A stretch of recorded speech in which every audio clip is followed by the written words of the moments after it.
لك يقرتا نختحتتون تبدالي كهللوا تبدالي طفيئة سلام نهيو لايف channel تخاتل تزخونكم كمين لهم ليد حنا رغم سلامي اكزابير مسكن همتاني سلام زلخوا سخم نبب بزلخمو سلام كتكون لينا كل جزات النيتين هزي channel بيسو زخونكم لايك شار ناشر مقبار نبرتاعهم اي فليني نيزي channel حدش تزخونكم دما لايك سابسكرايب بمقبار بيتسوكنو كلكم فوتو كرات حواتي نتقبل لي متبع عزي زمسكن كابزون متبعهم أي فليني إننا والخية نال معنتي بحدش تحس مزيكم نهو أتي تحس ما خمتني وتروحي زارهم زمت محارنا تقامي مزانا كعز ولا نقراتي نواهم زقروا مالتي كرات بيتسبنا نا بتعمي نمهارتني كولا نفسي كفتش تقبلتني نخلتنا لهم وخطامنا تسفى سلاس قولك يحزرهم مزيني خو تعم مهارتنا طعامي زانتايا كسامي جارشة حاوركمني صنحو زي زانتاون كبهال أي خالن حقنيا زقات أما هي أمنا هيوات زقات أما نقارينا سامي جارشة حاوركمني صنحيهم أب حد أكبابي التنبر ميري زسما تنكرا تمهاريت نبرت ميري أب بحرياتا سقطنيانا ችግራታ ህድኢላ ምስ ነፍሳ ኣዕሊላ ትፈትሕ ጓል ሄዋን እያ ሜሪ ናይ ሃይስኩል ተምሃሪት ነበረት ሜሪ ናብ ክላሳ ብልኣተየት ሓደ እዋን ናይ ምድባር ስምዒት ይስማዕ እሞ ናብ ወንበር ደኒና ትድቅስ ማለት ናብ ወንበር ትድገፍ ሓደ ተምሃራይ ኣብ ጥቃ ኮፍ ኢሉ ዝነበረ ይከታተላ ነበረ እሞ ሃንደበት ሜሪ ሁማን ሄራ ካብ ርእሳ ወደቐ ሽዑ እቲ ይከታተላ ዝነበረ ተምሃራይ ነቲ ሁማን ሄራ ብፍጥነት ኣልዒሉ ብዓውታ ይስሐቅ ሜሪ ሁማን ሄራ ወዲኡ ሜሪ መላጥያ ሜሪ ሁማን ሄራ ወዲኡ ብተደጋጋሚ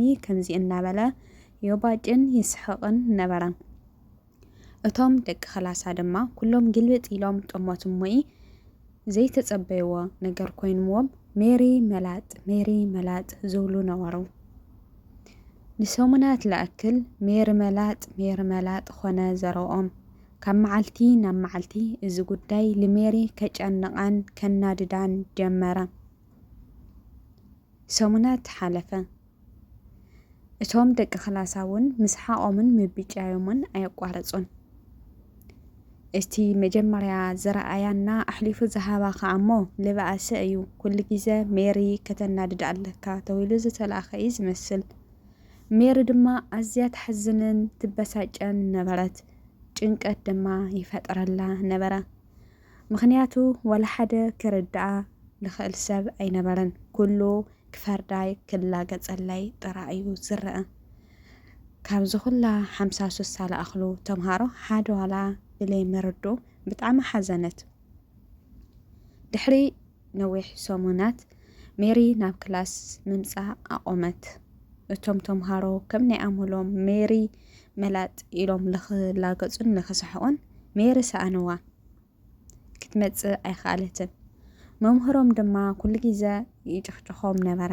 ሜሪ ናበይ ከይዳ ሜሪ ንፍዕትን ጎበዝን ተምሃሪት እያ ነይራ ናበይ ክትከድ ትኽእል እንተ ኮይና ከተቋርፆ ትኽእል ብዝብል ሓተቶም እቶም ተምሃሮ ግን ምንም ዝህዎ መልሲ ኣይነበሮምን እዚ ሕቶ ብልተደጋገሙን ግን ታይ ብምዃንያ ክትመጽእ ዘይከኣለት ብዝብል ገዝኣ ናብ ምእላሽ ኣተው መጨረሻ እቲ ኣሕሊፉ ዝሃባን እቲ ዘባጫን ዝነበረ ወዲ ገዝኣ ይእልሽ ናይ ጸጸት ስምዒት እውን ተሰምዑ ድሕሪ ነዊሕ እዋናት ገዝኣ ይረኽቦ እሞ ኣብቲ ገዝኣ ሓደ ዘሰንብድን ዘጨንቕን ዘተሓሳሰበን ጉዳይ ተዓዘበ እሱ ድማ ብዙሓት ሰባት ናይ ሓዘን ክዳን ገይሮም ኣብቲ በሪ ናይ ገዝኣ ኸቢቦም ክርኢ ከሎ እዩ እቲ ወዲ ክላሳ ኣዝዩ ተደናገጸ ምንም ክወርህሉውን ኣይከኣለን ነዚ ሪኡ ከይዱ ንደቂ ክላሶም ዘይርአዩ ነገሮም እሞ ተኣኪቦም ብኻሊእ መዓልቱ ናብ ዳሜሪ መንበሪ ገዛ ኸዱ ኩሎም ተኣኪቦም ከይዶም ድማ ከምቲ ንሱ ዝረአዮ ከምቲ ቀዳማይ ዝረአዮ እኳ ተዘይኾነ ውሕድ ዝበሉ ሰባት ግን ከዓ ናይ ሓዘን ክዳን ዝተኸደኑ ሰባት ይዕዘቡ። እቶም ተምሃሮ ህዚ እውን ሕቶኦም ኣይተመለሰሎምን። እንታይ እዩ ዝሰብ? መን ይኸሞይቱ? ንምንታይ ከ ክትመጽእ ዘይከኣለት ዝብል ሕቶ ንምንውሶም ይመላለሶም ነበረ። መልሲ ግን ኣይረኸቡን። ምስኡ ድማ ጸጸት ጀመሮም። እቶም ተምሃሮ ተስፋ ኣይቆረጽን። ብኸሊእ መዓልትለ ከዱ እሞ ብድፍረት ናብ ሜሪ መንበሪ ገዛ ኣተዉ። ኣብኡ ግን ሓንቲ ናይ ሜሪ ወላዲት ዕብይ ዝበላ ብዕድመ ረኸቡ እሞ ማማ ከመይ ውዒልክን ብዝብል እቲ ንሜሪ ኣሕሊፉ ዝሃባና ዘባጭዋ ዝነበረ ወዲ ሓተተን። እተን ናይ ሜሪ ወላዲት ድማ ብዝብል ናይ እህህታን ናይ ሓዘንን እህህታ ኣስማዓ። እቶም ተምሃሮ ሕቶኦም ስለ ዘይተመለሰሎም ማማ ድሕና ዲኽን ንሕና መማሃርታ ንሜሪ ኢና ብዝብል ዕላሎም ቀጸሉ። እተን ወላዲት ህዚ እውን ካፍቱ ናይ ሓዘንን ናይ ንብዓትን ስሜት ክወፃ ይኽኣለይ። ድሕሪ ነዊሕ ደቓይቕ ግን እዞም ደቀይ ድሕና ድኹም ከመይ ኣሎ ትምህርቲ ብዝብል ሓተቶኦም። እቶም ተምሃሮ ድማ ንሕና ድሓኒና ክብርቲ ወላዲት ንስኽን ግን እንታይ ኮይንከን ሜርኸ ተኾይና ክላስ ክትመጽእ ይኽኣለት ኣብዙ እውን ኣይንሪኢ ኣለናን ብዝብል ሕቶኦም ቀጸሉ። ናይ ሜሪ ወላዲት ድማ ኢለን ብናይ ጓሂ ሓዘንን ንብዓትን እዞም ደቀይ ሜሪ ደወልኩም ኢለን ነዊሕ ሰዓታት ልኾን ነብዓ። እቶም ተምሃሮ ድማ ማማ ታይኹን ኮንክን ዝተፈጠረ ንገራና ብዝብል ሓተትወን። እተን ወላዲት ድማ እዞም ደቀይ ሜሪ ናይ ካንሰር ሕመምቲ እያ ነይራ። እቲ ትምህርቲ ትኸደ ነበረት እውን ናይ ትምህርቲ ፍቕሪ ስለ ዝነበራና በዓልቲ ሙሉእ ተስፋ ስለ ዝነበረት ካብ ገዛ ተኸርም እየ ዝጭነቕ መዘናግዕ ትኾነኒ ብዝብል እያ ክላስ ተኣቲ ነይራ። ሁማን ሄር ስለ ትሽፈን ዳ እምበር ፀጉሪ ኣይነበራን ኢለን መለሳሎም። እቶም ተምሃሮ ኣዝዮም ሓዘኑ። ብፍላይ ድማ እቲ ሕሊፉ ዝሃባ ወዲ ዕላለን ቀጸላ። ሜሪ ክላስ ትኸድ ነይራ። ኣብቲ ክላስ ተዘናጊዓ ትምለስ ነይራ። መዓልታ ብኸምኡታት ይሓልፈላ ነይሩ። ኣነ እውን ብቲ ሕማም እኳ ኣዝየ ተሓዘንኩ፣ ግን ብኸምኡ ተዘናጊዓ ሕማማ ረሲዓ ክትምለስ ዘላ ኣዝየ ሕጉስቲ ነበርኩ። እንተኾነ ግን ዞም ደቀይ ታለላትኪ ተስፋ እውን ሰኣንያ ግዲ ኢልኒ ሓደ መዓልቲ ካብ ክላሳ ብልተመለሰት ኣዝያ ሓዚናን ተስፋ ቆሪፃን ነበረት። ድሕሪ ነዊሕ ጭንቀትን ምስቲ ነበራ ናይ ካንሰር ሕማምን ድማ ኣዝዩ ስለ ዘጥቃዕላ ህይወታ ሓለፈት። ጓለይ ስኢነያ በይነይ ተሪፈ እንታይ ኣለዎ ተይወለድኩ ተተርፍ ኢለን ኣዝየን ኣምሪረን ሓዚነንን በኸያን። እቶም ተምሃሮ ድማ ኣዝዮም ሓዘኑ፣ ኣዝዮም ተጸጸቱ። ግን ልሜሪ ክምልስዋ ይኽእልን። ልዘን ወላዲት ደሞ በየናይ ቃላት ከጸናንዕወን ከም ዝኽእሉ ኣዝዩ ኣጨነቖም። ኣይዞኾን ዴና ክንብለን ወይስ ታይና ክንብለን? ሜራ ሓፍትና ነይራ ዴና ክንብለን? እናበሉ ለይምለስ ሕቶ ኮይኑዎም ንውሽጦም ደጋጊሞም ይሓቱ ነበሩ። እተን ወላዲት ድማ ሓዘነንን ንብዓተንን ይቐጽላ ነበራ። ስለዚ እቶም ተምሃሮ እቲ ዝጥፍእዎ ጥፍኣት ዓብዪ ምዃኑ ተረድኦም ሞይ ይቅርታ ክሓቱ ደለዩ።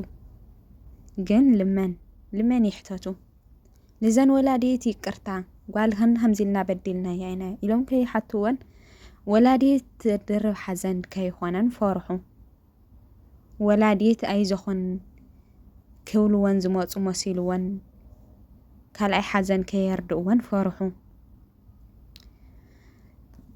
ኮታስ ኣዝዮም ተጨነቑ፣ ግን ምንም ክገብሩ ኣይከኣሉን።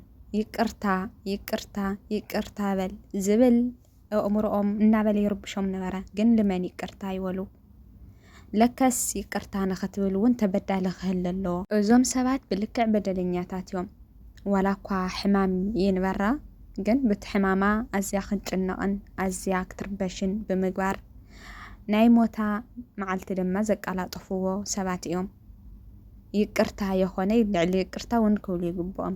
ግን ንመን ይቅርታ ይብሉ እታ ይቅርታ ክትበሃል ዝግበኣ ፍጥረት ብሂወት የላይ ብሰንኮም ሞይታ እያንያ ነተን ወላዲት ይቅርታ ከይብልዎን ለድርብ ሓዘን ይኮነን ስለዚ ይቅርታ እኳ ክብሉ ለይኽእሉ ልፀፀት ተፀፂቶም ዝሰቐበሉ ኩራት ተኸታተልቲ ሎማዓንቲ ሒዘልኩም ዝቐረብኩ ትሕዝቶ ነዚኣ ትመስል ነይራ ፈቲኹማ ክትኮኑ ተስፋ ይገብር ክሳብ መጨረሻ እንተሰሚዕኹማ ከምኡውን ተፈቲኹማ ከምቲ ናይ ወትሮ ግዜ ትገብሩለይ ምትብባዕኹም ኣይፈልየኒ ኣነ ኣዝየ ሓዚነን ብጣዕሚ ትምህርቲ ዘለዋን ዛንታ ስለ ዝኾነት እያ ናባኹም ኣቕሪበልኩም ማለት እዩ ብልክዕ ብጣዕሚ ተመሲጠ እየ ኣንቢበያ ካብ ገጻት ኤፍቢ ረኺበያ ግን ብጣዕሚ እያ ትሕዝነካ ማለት በዲልካ እኳ ይቅርታ ክትሓትትስ ተበዳሊ ክህል ኣለዎ ትብል መልእኽቲ ረኺበላ ኣነ ማለት እዩ እና ካብኡ እውን